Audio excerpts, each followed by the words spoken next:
Hello foodies, welcome to Vismai food. ఇవాళ నేను మీకు sweet shop style paneer jalebi recipe చెప్పబోతున్నాను. మనందరికీ చాలా ఇష్టం కదండి. బయట క్రిస్పీగా ఉంటుంది, లోపల రసాలు ఊరుతూ ఎంత బాగుంటుందో కదా. ఈ ఫేమస్ బెంగాలీ జలేబీ రెసిపీ చాలా పర్ఫెక్ట్గా కుదురుతుందండి. ఈ దివాళీకనే కాదండి, ఎప్పుడైనా చేయొచ్చు. ఎప్పుడు చేస్తే అప్పుడే పండగ మనకి. అంత బాగా కుదురుతుంది పనీర్ జలేబీ. తప్పకుండా మీరు ట్రై చేయమని నేను రిక్వెస్ట్ చేస్తున్నాను. Let's start.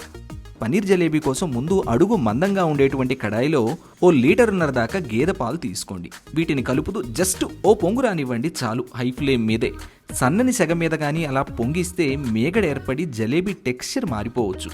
కాబట్టి హై ఫ్లేమ్ మీద దగ్గరుండి కలుపుతూ పాలను పొంగనివ్వండి.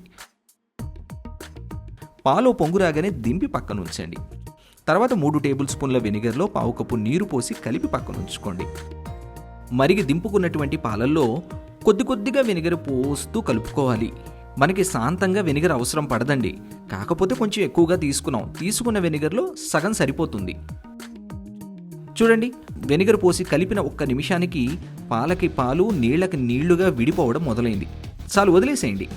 ఇలా ఓ 4-5 నిమిషాలు వదిలేస్తే పాల విరుగు గట్టిగా పేరుకుంటుంది, పాలల్లోని నీరు విడిపోతుంది. ఇలా విడిపోయాక ఆ పాల విరుగుని ఓ జల్లెల్లోకి తీసుకోండి. ఇప్పుడు ఈ వేడి పనీర్ చల్లారేదాకా ఇంకా వెనిగర్ పరిమళం వదిలేంత వరకు చల్లని నీరు పోసి పనీర్ని ఆ బట్టలోనే వేసి బాగా కడగండి. కడిగిన పనీర్ని గట్టిగా పిండేస్తే నీరంతా దిగిపోతుంది. బట్ స్టిల్ ఇంకా పనీర్లో నీరు ఉంటుంది. కాబట్టి ఈ పనీర్ని ఓ 20 నిమిషాల పాటు ట్యాప్కు వేలాడదీస్తే బొట్టుగా పనీర్లోని నీరంతా దిగిపోతుంది. పనీర్లోని నీరు దిగేలోగా మనం జలేబీ కోసం పాకం పట్టుకుందాం. దీనికోసం 2 కప్పుల పంచదారలో 1 కప్పు దాకా నీరు పోసి పంచదారని కరిగి ఆముదం లాంటి జిగురు వచ్చేంత వరకు కలుపుతూ మరిగించండి. పంచదార బాగా కరిగి ఉడుకు పడుతుంది. చూడండి, ఇలా గరిటెకి అంటుకున్నటువంటి ఆఖరి బొట్టు అతి కష్టం మీద జారాలి. అది పర్ఫెక్ట్ పాకం అంటే. ఆ పాకం వచ్చాక 2 చిటికెళ్ళు ఆరెంజ్ లేదా ఎల్లో ఫుడ్ కలర్, ఇది పూర్తిగా ఆప్షనల్. ఇంకా ఇందులోనే 2 చిటికెళ్ళ యాలకల గింజల పొడి వేసి కలిపి దింపేసి పక్కనుంచండి. ఇప్పుడు పనీర్ ముద్ద పొడిగా రవ్వగా ఉంటుంది. దీన్ని చేతి మణికట్టుతో గట్టిగా నలుస్తూ మర్దన చేస్తే నున్నని ముద్దలా అవుతుంది. పనీర్ని ఓ 4 నిమిషాలు చేతి మణికట్టుతో నలవండి. అంతకంటే ఎక్కువగా నలిస్తే పనీర్లో నుంచి ఫ్యాట్ రిలీజ్ అయి నూనెగా అయిపోతుంది. కాబట్టి 3-4 నిమిషాలు నలిస్తే చాలు. ఇప్పుడు ఇందులో 2 టేబుల్ స్పూన్ల మైదా, 2 టేబుల్ స్పూన్ల కార్న్ఫ్లవర్ వేసి పనీర్లో బాగా కలిసిపోయేంత వరకు ఒత్తుకోండి.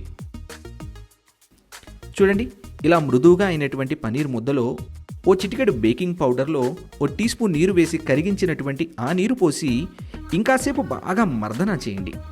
చూడండి, మనకి పనీర్ ముద్ద చపాతీ పిండి ముద్దలా అయింది. ఈ ముద్ద మనకి పనికిరాదు. ఈ ముద్దని చిక్కని గారెల పిండి మాదిరిగా చేసుకోవాలి. అందుకోసం 2 టేబుల్ స్పూన్ల నీరు వేసి మరోసారి బాగా బీట్ చేస్తే చూడండి, గారెల పిండి మాదిరి ఈ చిక్కదనం ఉండాలి.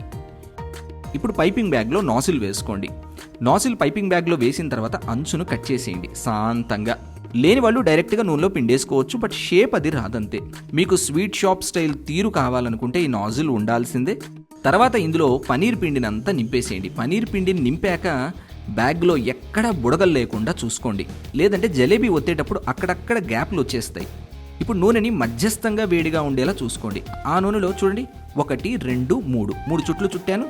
తర్వాత ఈ చుట్టు విడిపోకుండా మధ్యకి కొంచెం పనీర్ పిండి లాగేస్తే చుట్టిన చుట్టు విడిపోదు. పోనీ ఇది మీకు కష్టంగా అనిపిస్తోందనుకోండి, ఇలా కూడా తయారు చేయొచ్చు. ప్లాస్టిక్ బ్యాగ్ మీద చుట్లు చుట్టేసి నూనెలో వేసుకోవచ్చు. అది కుదరదంటారా? మురుకులు ఒత్తినట్లు గారెల గరిటి మీద ఒత్తేసి నూనెలో కూడా వేసుకోవచ్చు. నూనెలో నాలా డైరెక్ట్గా ఒత్తేవారు నూనె మరీ వేడిగా ఉండకుండా చూసుకోవాలండి. వేడి ఎక్కువగా ఉంటే నూనెలో పిండుతున్నటువంటి పిండి జారిపోతూ ఉంటుంది, ఏ ఆకారంలోనూ నిలవదు. కాబట్టి జిలేబీలు ఒత్తుకున్నప్పుడు మీడియం ఫ్లేమ్ మీదే ఒత్తుకోవాలి. ఎర్రంగా 2 వైపులా వేపుకోవాలి.